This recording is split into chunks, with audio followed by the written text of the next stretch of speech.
Pauwi na tayo galing trabaho. 7:23 na at medyo madilim pa. Actually madilim pa talaga. Ayan, yung ilaw lang to. May isa rason kung bakit ako nakapag-video ngayon, ano. Actually this past few days, past few weeks, medyo wala na akong time at saka medyo wala akong motivation na vlog. Pero ngayon lang biglang pumasok lang sa isip ko na pag-usapan ba gaano ba kadelikado ang trabaho ng mga warehouse workers kagaya ko, yung mga nagfo-forklift, gaano nga ba kadelikado yung environment na kagaya ng isang warehouse. Yan yung gusto kong pag-usapan natin ngayon.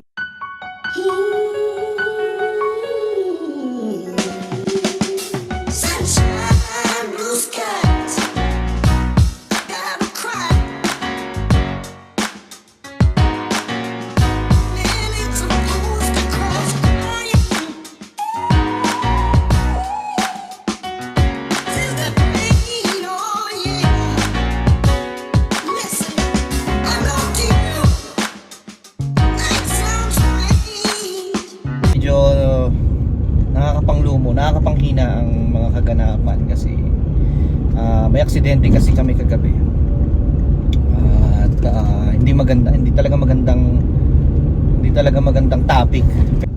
Siguro yung mga nagbabalak na magtrabaho sa warehouse, lalo na yung mga kagaya kong asawa ng mga international student, usually dito sa Canada, isa ito sa magandang pasukan kasi dahil una ang pay ay medyo mas maganda compared sa ibang trabaho.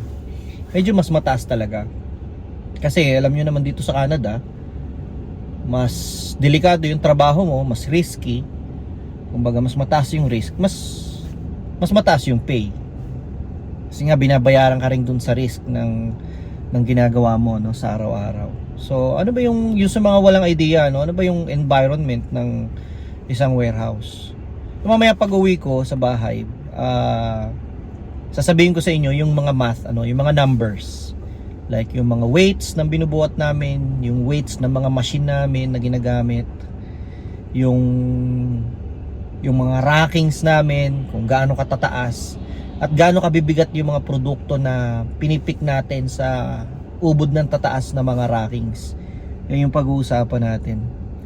At yun nga, may balik ko nga doon sa kagabi, medyo may hindi magandang pangyayari kasi may aksidente kami kagabi. At hindi lang to minor na aksidente kasi kinailangan talaga na tumawag ng mga emergency responders, tumawag ng 911 para ma-transport yung kasamahan namin papunta sa mga itong ilaw, papunta sa ospital kasi talagang hindi maganda yung tama. So bale nangyari, nagkasalpukan dalawang operator na nasa mga machines, kaya lang unfortunately nawala sa pwesto yung isa, naipit yung paa. Talagang yung kasamahan ko nakita namin na talagang gumugulong siya sa sakit, sobrang sakit kagabi. At hindi lang yun kasi talagang hindi pa namin alam kung ano talagang aabutin, pero medyo maselan kasi talagang may dugo at siguradong may bali or durog or something. Kaya nako, yung mga asawa ng mga nagtatrabaho sa warehouse dito sa Canada, talagang lagi niyong paalalahanan yung mga asawa niyo, talagang ingat kung ingat. At hindi biro yung trabahong ginagawa namin dito. Yung aksidente laging nandyan lang. At dahil nga sa bibigat ng binubuhat at sa bibigat ng machine namin, kung magkamali ka, medyo mabigat yung magiging kapalit mo. So dito sa Canada, ang nakakahanga lang napakabilis ng responde. So parang pagtawag ng 911, within 10 minutes yata nandito na yung Bale, ang nangyari, nasa loob ako ng isang zone na freezer. Hindi ko nakita yung mga actual na nangyari. Actually, walang nakakita kundi yun mismo talagang dalawang tao na involved. Kasi nung nakita na nung isang kasamahan namin na witness, gumugulong na sasakit yung isa, yung involved. Dahil medyo mabilis yung patakbo niya. Yung mga pinto kasi dito sa warehouse, kapag pumasok ka, syempre, pag mga freezer tsaka cooler, maintain kasi yung temperature niyan sa loob eh. Meron yung mga automatic doors na pag na-detect yung machine mo, kusang bubukas yan. Tapos after a few seconds, kusang sasara. So, ang safe talaga na way is kapag lalabas ka ng pinto, kasi kung tutusin, hindi mo alam kung ano yung nasa labas eh, di ba? Hindi mo alam kung may nakaharang sa'yo, kung may ibang operators na nandoon, kagaya nga ng nangyari kagabi. Kung ikaw yung palabas ng pinto or papasok, basta dadaan ka sa pinto na automatic na yun, kailangan mag-slow down ka. Kailangan bagalan mo. At napaka-importante dito sa ginagawa namin, kailangan lagi kang bumusina. Kaya talagang yung horn dito sa mga forklift machines, napaka-importanting gamit talaga niya. Kasi maya bubusina ka, kung magdadrive ka backwards, forward, bubusina ka lagi. Unfortunately, ang nangyari nga kagabi is medyo mabilis yung paglabas niya. Nabulaga siya paglabas niya, may nakaharang na ibang operator. At nagkasalpukan nga. Nung nakita ko, nandun na yung mga paramedics, tapos inilalabas na yung kasamahan namin. At yun nga, inassess na, dinala sa hospital. Mahirap. Palagi namang may mga safety training, palagi namang sinasabi na we want you to go back to your family in one piece, no? Kaya lang, aksidente talaga eh, wala magagawa eh. So base nga sa kwento sa akin ng kasamahan namin, kasi sabi ko, ano ba nangyari? Ang nangyari, nag-unload siya ng mga paleta galing sa isang trailer, tapos ini-stage niya doon sa dock namin para ma-receive. Tapos itong isa galing sa loob ng freezer, napakabilis niyang lumabas.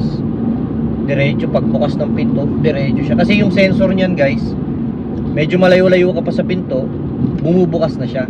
Kaya yung speed niya, dire-diretso siya, ganun. Nung kahit binalik niya or binawi niya, pinreno niya, hindi na nakaya ng preno.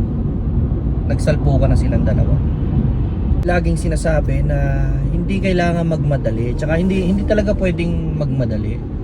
Kahit pa sabihin na sobrang busy, tambak ang trabaho, hindi pa rin mas priority pa rin yung safety, di ba? Safety pa rin dapat yung nauuna. Base dito sa kasamahan ko na nandun din sa dock, although hindi na niya nga nakita yung actual na pangyayari, nung nakita niya is gumugulong na. So lumapit siya, sabi, ano nangyari? Ganyan.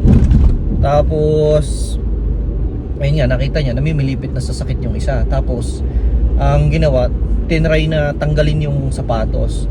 Naka safety shoes pa dito, bawal dito sa loob ng warehouse. Oras na pumasok ka dito, lahat ng tao, kahit sino, required na naka safety shoes. Kahit na naka safety shoes ka, kapag naipit yan ng dalawang machine, walang matigas na safety shoes dito sa trabaho namin, dahil napakabibigat nga nitong mga machine namin. So nung nakita ng kasamahan ko, at nung tinanggal yung sapatos, paano daw eh, sensya na, medyo masela, yung nakalabas daw yung buto. Madaling salita, talagang nakakapanghina pagka syempre yung mga kasamahan natin, araw-araw mong kasama sa trabaho, mas matagal mo pang kasama kaysa sa pamilya mo kung tutusin sa loob ng isang linggo, kasi kayo magkakasama lagi ng 8 hanggang 12 oras, minsan pa nga, di ba? Nakakapanghina pag ganun. Kaya mga boss talaga, lalo na yung mga nagtatrabaho sa warehouse, talagang doble, triple ingat. Kahit sa kalsada, parehas din yan minsan kahit nag-iingat ka, yung iba hindi. Kaya kailangan vigilant ka din at alerto ka rin lagi sa mga ibang kasama mo.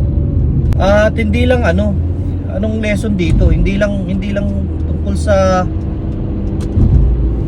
nagtatrabaho sa warehouse to. Ang realidad, kahit saan ka nagtatrabaho, walang ligtas na lugar. Pag maaksidente ka talaga.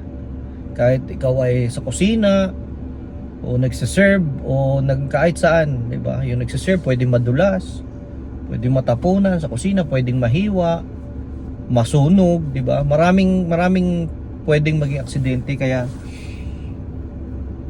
kumbaga minsan hindi mo maiiwasan, pero pwede nating pababain yung risk kung nag-iingat tayo at aware tayo lagi sa paligid natin. Siguro yun yung pinaka lesson talaga na makukuha natin dito, no? Ito guys, sa mga company kagaya namin, ewan ko sa ibang company, kapag kumbaga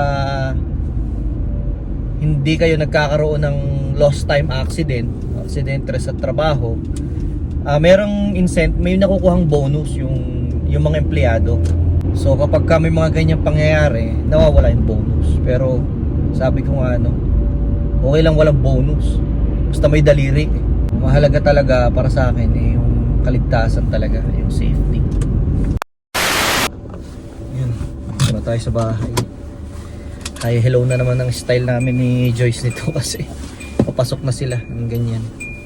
Sige na, tuloy na lang natin yung kwento sa bahay mamaya. 2,000 years later. Ayaw na ako ng ice cream.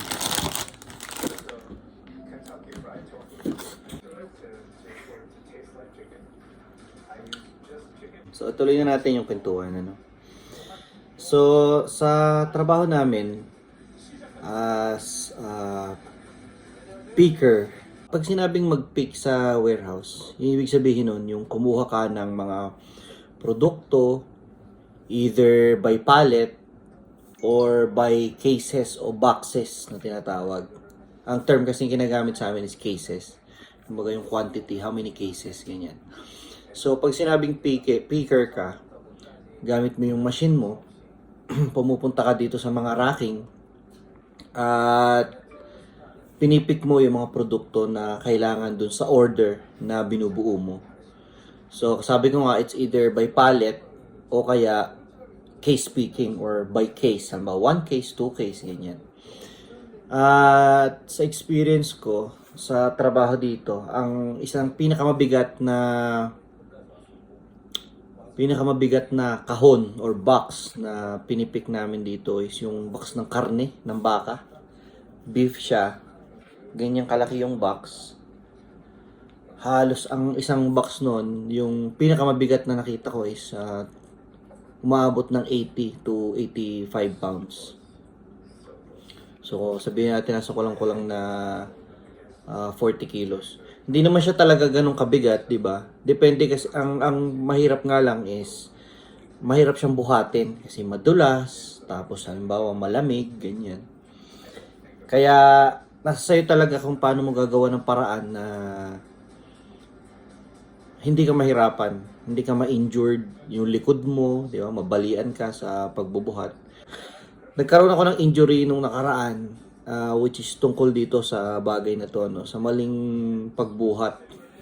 Yun yung injury ko nung nakaraan. Kaya dapat napaka-importante. Yun ang unang injury na or aksidente na pwede mangyari sa kagaya namin pag nagkamali ka ng buhat. So ngayon, pag-usapan naman natin yung racking. Yung tinatawag na racking, yung racking system. Ano ba ang pinakamataas na height ng racking system, So, level kasi yan Merong racking na umaabot ng level 7, level 8 level. Meron namang 4 levels lang. Pero hindi na nagde-determine ang height ng racks. Kasi nakadepende yan kung saan ba nakadesign yung racks. Kung ito yung nakadesign sa mga matataas na paleta, yung mga 6 feet na paleta, diba? Yung halos tinitiad ko pa pag kumaabot yung pinakataas na layer. usually apat na ano lang 'yon, 4 layers or 4 levels lang 'yon. Pero kapag nakadesign siya sa mga maliliit na paleta, like yung mga hanggang dibdib mo lang na paleta, kaya nilang mag-ano ng hanggang mga 8 levels or 7 levels. So, gaano kataas nun? Ni-research ko kung gaano kataas ang naaabot ng aming reach track. So, sa amin, sa kumpanya namin, sa trabaho namin, ang common na ginagamit naming machine para mag-pick ay reach track. Ang pinakamataas na naaabot ng aming reach track is 505 inches. So, kung i-convert mo yung 505 inches na naaabot nung klase ng reach track na ginagamit namin, ito ipopost ko dito, no? Papakita ko dito kung ano yung itsura nung sinasabi kong reach track, ano, na ginagamit namin. Sa feet, ito ay 42 feet and 1 inch yung 505 inches, no? Kung ano, i-convert natin sa meters, it's 12.827 meters or almost 13 meters. So, paano mo ba i-describe how tall is 13 meters? So, ni-research ko din, tinanong ko kay Google. Let's say, sabihin na lang natin sa mga story ng bahay, di ba? 2-story house, 3-story house, or building. Gaano ba kataas yung 13 meters? Ang sabi ni Google, for general, the first floor go for 4 meters. And then the typical floors go for 3 meters. So, ganun daw yung height ng usually ng mga floors ng isang building. So, kung susumahin, ang 13 meters na height is equivalent to 4-story building. Yun ang height na naaabot ng aming reach track na ginagamit sa pagsungkit namin ng mga paleta hanggang sa pinakamataas na level ng racking system ng warehouse namin. So, yan. Pakita ko kayo ng nitong video na to. Yan. Para makita nyo kung gaano ba kataas yung inaabot namin. So, imagine yung risk ng aksidente. I-combine mo yung taas ng racks at yung bigat ng mga produkto. Napakatinding kombinasyon para sa isang malalang aksidente, di ba? So, ang nasabi ko pa lang sa inyo kanina is yung one case, na usually 80 pounds. Pero ano ba talaga yung load capacity? Ano ba yung pinakamabigat na pwede namin ikarga dito sa reach track na ilalagay namin sa pinakamataas na level? So, ang maximum load capacity ng isang reach track, ay yung sa amin nakalimit siya sa 3,000 to 3,500 pounds. In kilograms, that is 1,360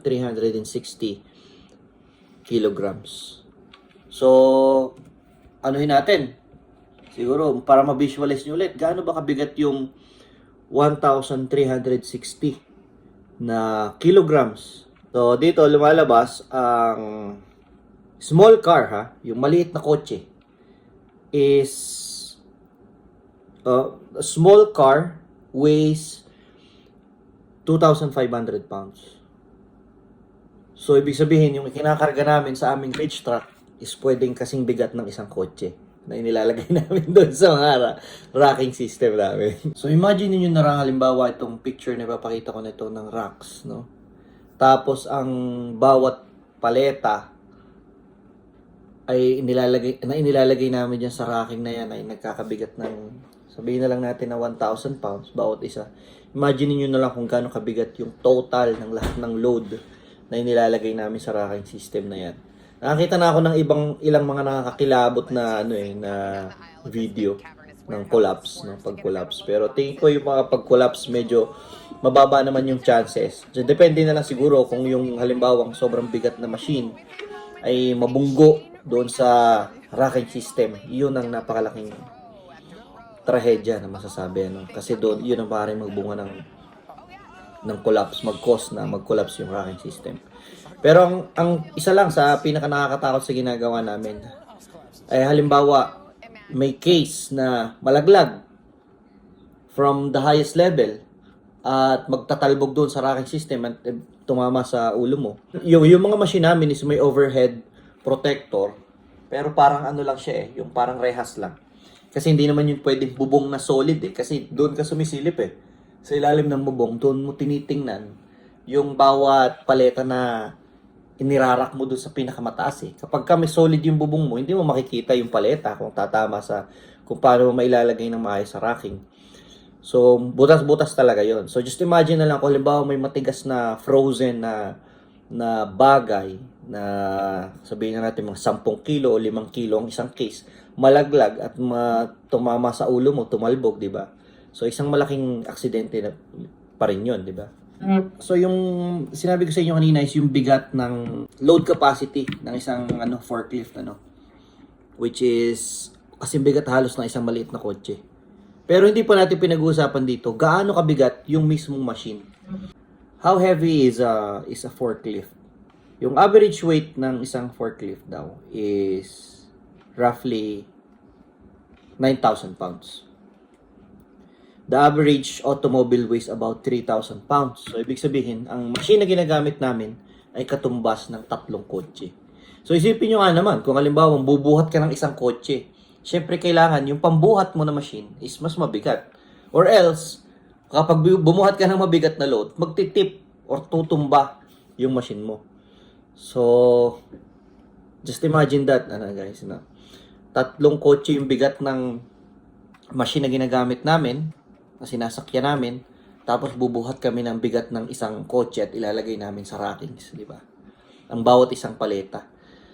So, imagine niyo na lang yon kung gaano kadelikado kapag nagkamali ka ng isang pagkakamali, At, just imagine kung kagaya nga ng ang nakakakilabot isipin, pero kagaya na nga lang ng nangyaring aksidente.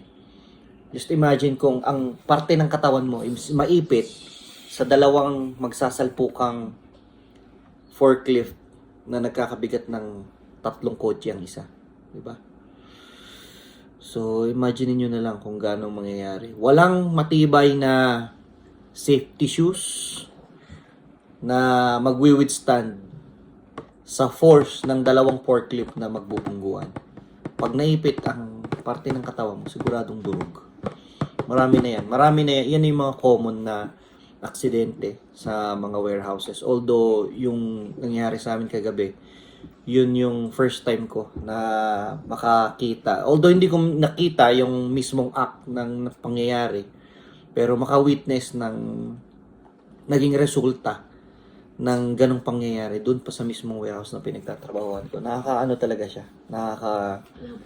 Nakakapanghina ng tuhod, di ba? Pag inisip mo. Pero yun nga, lahat naman ng trabaho is, kagaya nga ng sinabi ko sa inyo kanina, lahat naman ng trabaho laging may risk, laging may chance na maaksidente ka. Pero ang pwede lang natin gawin is mababa natin yung risk sa pag-iingat kung nag-iingat tayo. Guys, sa akin, talagang malaking lesson na sa akin yun, yung pagmamadali. Yun yung nangyari sa akin noon na hindi sobrang bigat ng binuhat ko na karton. Hindi siya 80 pounds, hindi siya 60 pounds. Mas magaan yung mga boxes na binuhat ko noon na nasaktan yung likod ko. Ang mali ko noon is nagmadali ako at mababa yung pinagkuhanan ko at hindi ako nag-squat, hindi ko ginawa yung tamang pagbuhat, kundi nag-bend lang akong gano'n, tapos binuhat ko. Doon ko naramdaman yung lagutok doon sa likod ko. Yun yung mga common na aksidente. Kaya talaga sa akin ngayon, doble, triple ingat na talaga ako sa pagbubuhat kasi mahirap na. Yung mga buto at muscle, humihina na. Hindi na kagaya dati, kumbaga. So ayan, ngayon meron na kayong idea, ano ba ang typical na trabaho sa isang warehouse at gaano to kadelikado. Yung bigat ng load na binubuhat namin, yung bigat ng machine na sinasakyan namin, yung taas ng mga rackings na pinaglalagyan namin ng mga produkto. Pag samasamahin mo talagang nakakatakot. Pero pag araw-araw mo nang ginagawa, parang wala na sa'yo eh. Nung unang pasok ako, talagang parang kinilabutan ako nung nakita ko na paano tayo maglalagay sa ganung kataas na racks, di ba? Parang hindi ko ma-imagine na pero pag araw-araw mo nang ginagawa, parang magiging baliwala na sa'yo. Pero pag may mga nangyayaring ganitong mga aksidente, saka mo lang ulit maiisip-isip, marirealize, napakadelikado pala ng ng ginagawa natin. Kaya dapat lang pala talaga, mataas ang sahod. Dapat talaga, mataas ang sahod natin. Kasi mahirap at delikado yung ginagawa namin. So, yun lang naman. Binigyan ko lang kayo ng idea. No? Siguro, ang lesson na makukuha natin dito is talagang yung pag-iingat. Yung pag-iingat sa work. Kahit saan pa tayo nag-work, sabi ko nga, yung aksidente laging nandyan lang yan. Pero pwede nating ma-minimize o mabawasan yung factors o yung risk ng magkaroon ng aksidente kung lagi tayo mag-iingat. At lagi tayo magiging aware sa nakapaligid sa atin. Lalo na sa amin, na kapag busy hours talaga, ang dami yung operator, then businahan na lang kayo ng busina. Ikot-ikot kayong ganyan, di ba? Salubungan kayo, ganyan. Yung mga tawag dito, yung mga aisle, kung saan nagwo-work kami, pag nagsalubong kami ganyan, saktong-sakto lang siya sa dalawang machine na magsasalubong na ganyan. Talagang so, yun lang naman ang aking vlog na ito tungkol dyan lang sa safety sa trabaho. Kaya guys, nako, lagi tayo mag-iingat. Lagi tayo magpapagabay kay Lord. Lagi bago tayo magsimula ng trabaho. At magpapasalamat kapag natapos natin yung isang shift kasi napakalaking blessing na yun na makatapos ka ng shift na walang aksidente. Yun yung pinaka-importante sa lahat. Bago pa yung kikitain natin. Lagi nating unang isipin yung safety natin para makauwi tayo ng buo sa pamilya natin. Hanggang dito na lang yung video natin for today. And thank you for always watching. See you sa next video. Bye!